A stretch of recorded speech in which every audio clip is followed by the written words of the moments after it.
Assalamualaikum warahmatullahi wabarakatuh. Simak videonya sampai selesai biar tidak gagal paham.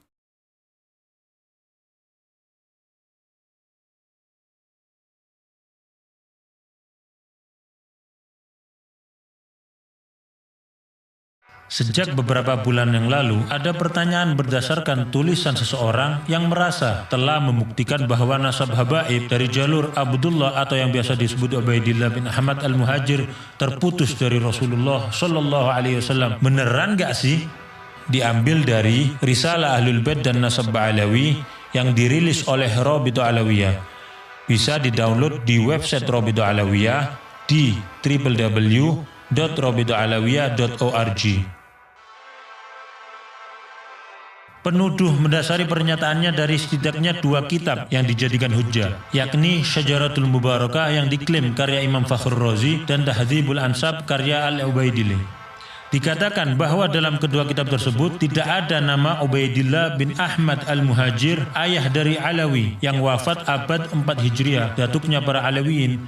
Bahkan dikatakan bahwa kemungkinan nama Ubaidillah adalah fiktif yang diada-adakan. Wow, yuk bedah satu-satu. Syajaratul Mubarakah diklaim sebagai kitabnya Imam Fakhrur Razi, yang mana beliau adalah imam besar Ahlus Sunnah wal Jamaah berakidah Al-Asy'ari, juga panutan para habaib.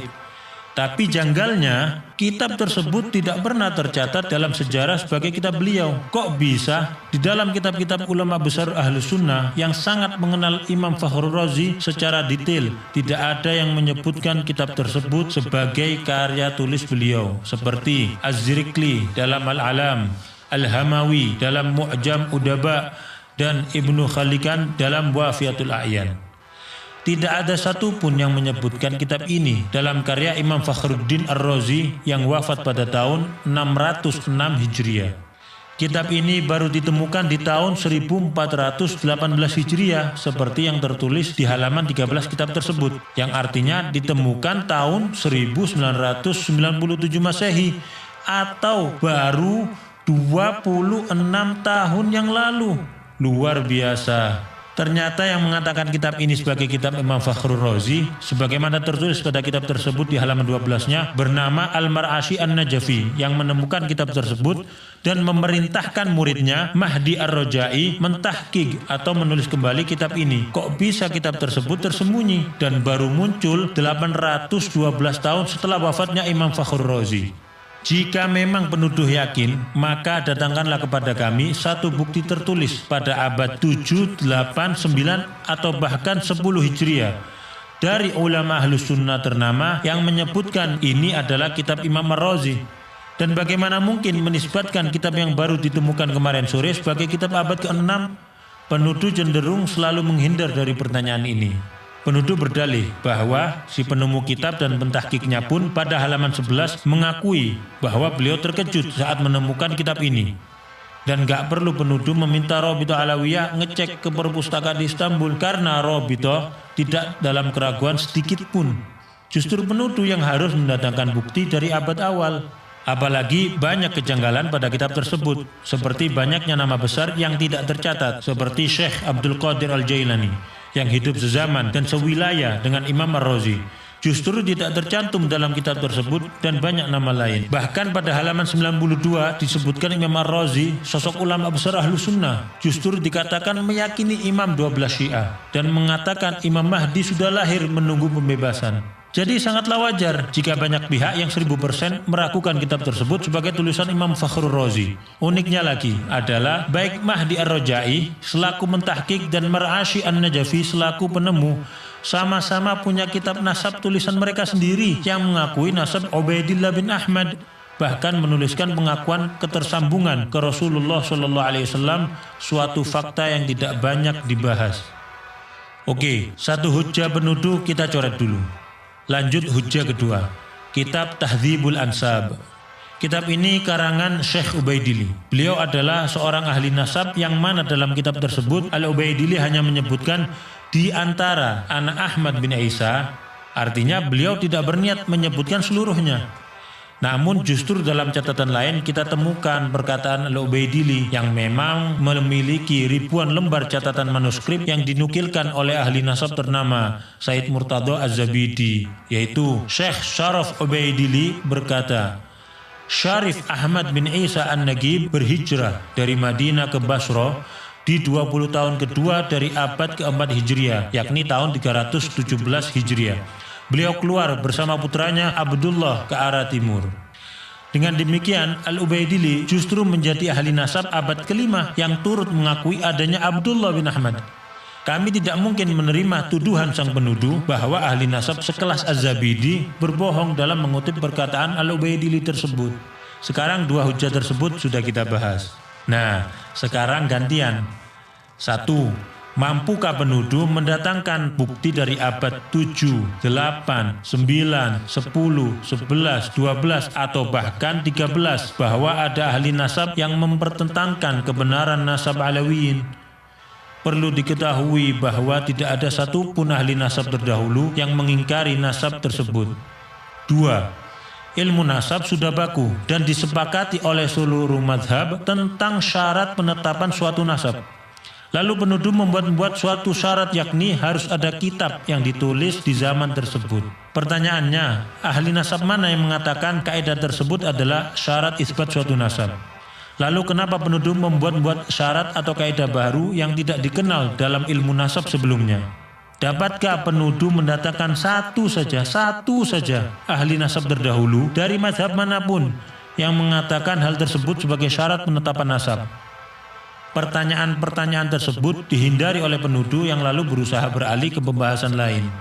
3. Dan kata siapa Imam Ubaidillah hilang fiktif selama 500 tahun lebih?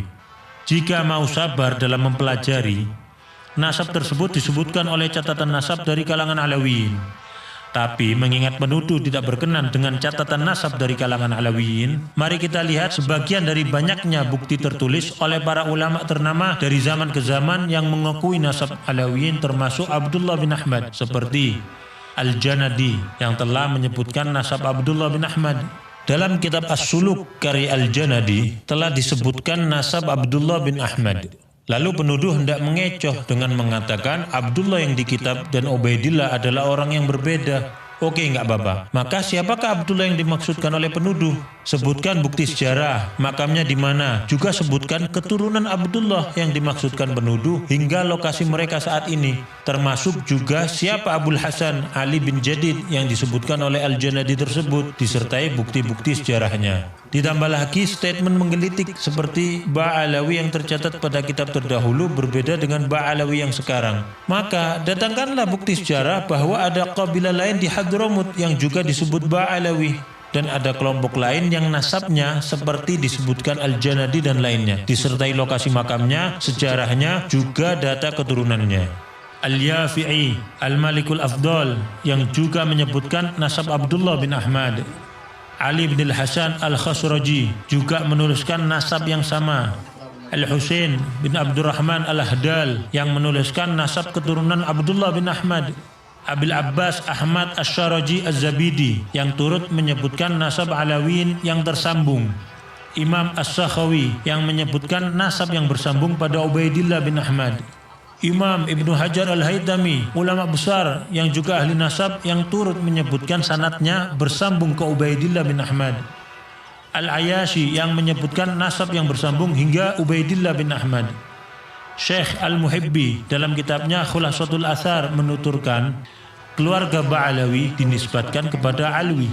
Alwi ini adalah putra Ubaidillah bin Ahmad bin Isa. Beliau adalah sosok yang menjadi muara berkumpulnya nasab mereka.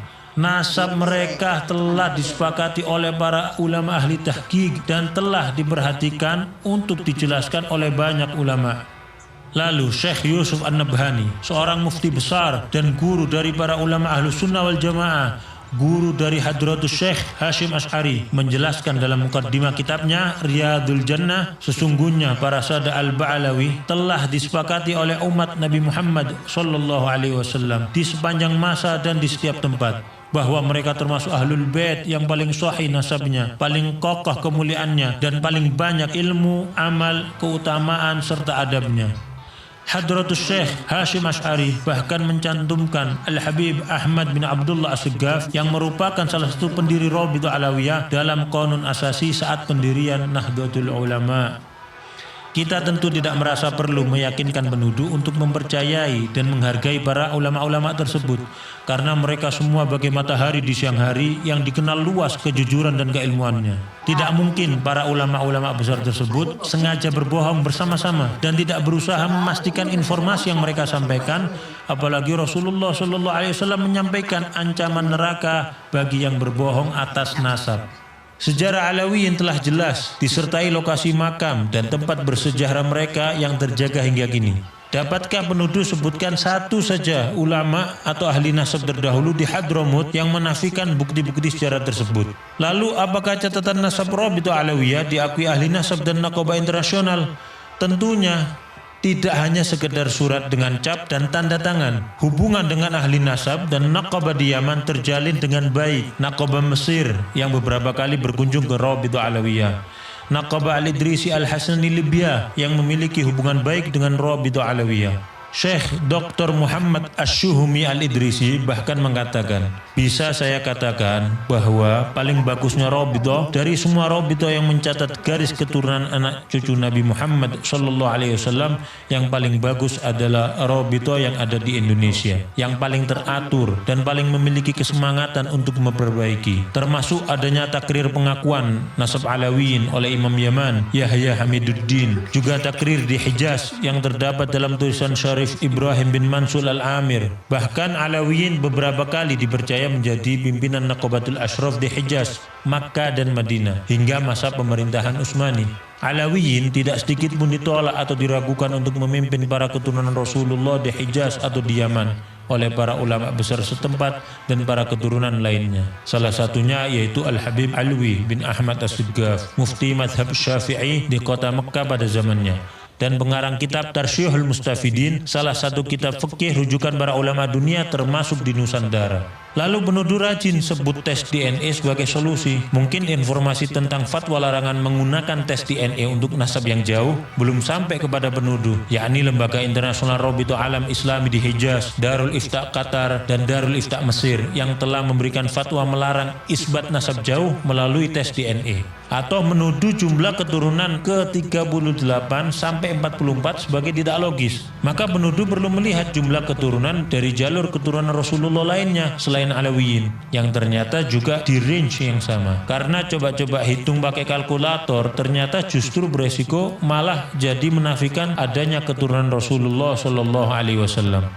Bukti bahwa nasab tersebut sudah memenuhi syarat syuhrah wal istifadhah juga tidak terbantahkan dengan tidak adanya penolakan dari abad ke abad. Juga diakui oleh para ulama besar dan ahli nasab dari masa ke masa. Tidak disebutkannya sebuah nama pada suatu kitab nasab tidak dapat diartikan orang tersebut tidak ada atau bahkan fiktif, karena terdapat ulama dan ahli nasab thiqah lainnya yang menulis dan menambahkan. Maktab Daimi di dalam Rabithah Alawiyah ditujukan untuk melanjutkan catatan-catatan nasab dari para pencatat terdahulu kalangan Alawiyin untuk diteruskan di Indonesia demi menjaga keberlangsungan dan pemutakhiran catatan nasab tersebut. Jadi, meski didirikan tahun 1928, catatan nasab yang digunakan bersambung sanadnya dari ahli keluarga dan nasab zaman ke zaman. Tentu kita bersyukur kepada Allah Subhanahu wa taala. Terdapat para kiai, ulama dan banyak pihak yang berdiri membela para habaib. Jika ada beberapa oknum habaib yang belum mengikuti kemuliaan akhlak dan kesolehan datuk-datuknya, maka kami memohon doa antum semuanya agar Allah Subhanahu wa taala memudahkan langkah mereka menuju kebaikan. Nasab yang bagus itu bukan untuk membanggakan diri, bukan untuk meremehkan orang lain. Nasab yang bagus itu adalah tuntutan bagi kamu harus seperti datuk-datuk kamu yang baik, yang soleh. Dulu kakek-kakek kita itu dicintai masyarakat karena kontribusi sosialnya nyata di masyarakat. Karena masyarakat menyaksikan akhlaknya yang mulia, ilmunya yang luas, kemudian bagaimana ketika duduk bersama datuk-datuk kita, mereka bisa mendapatkan solusi atas semua permasalahan hidup mereka. Kita sudah jauh berbeda dengan mereka saat ini.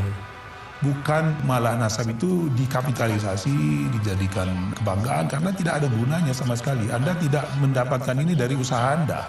dan kepada para habaib yang telah berusaha melanjutkan estafet keilmuan, akhlak, juga kontribusi bermasyarakat sebagaimana datuk-datuknya, maka kami mohon doa agar mereka pun diberi kekuatan oleh Allah untuk dapat istiqamah.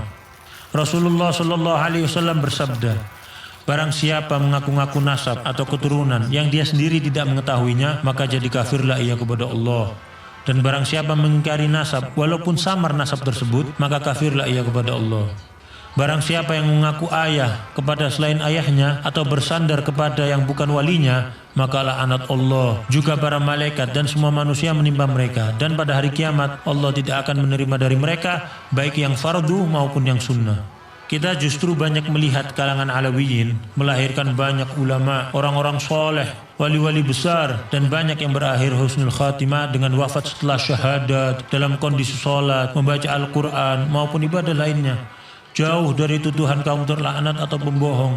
Namun kami peringatkan, janganlah kita mencaci para penuduh, menghina mereka atau berlaku kasar pada mereka. Karena setiap manusia pasti berbuat kesalahan, dan kesalahan tidak menjadikan pelakunya terhina selama ia memperbaiki kesalahannya serta bertaubat kepada Allah Subhanahu wa taala. Semoga Allah Subhanahu wa taala memberikan taufik dan hidayah bagi kita semua, dan semoga umat ini dipenuhi rasa saling menghargai, menghormati, dan saling mencintai. Terima kasih telah menonton. Wassalamualaikum warahmatullahi wabarakatuh.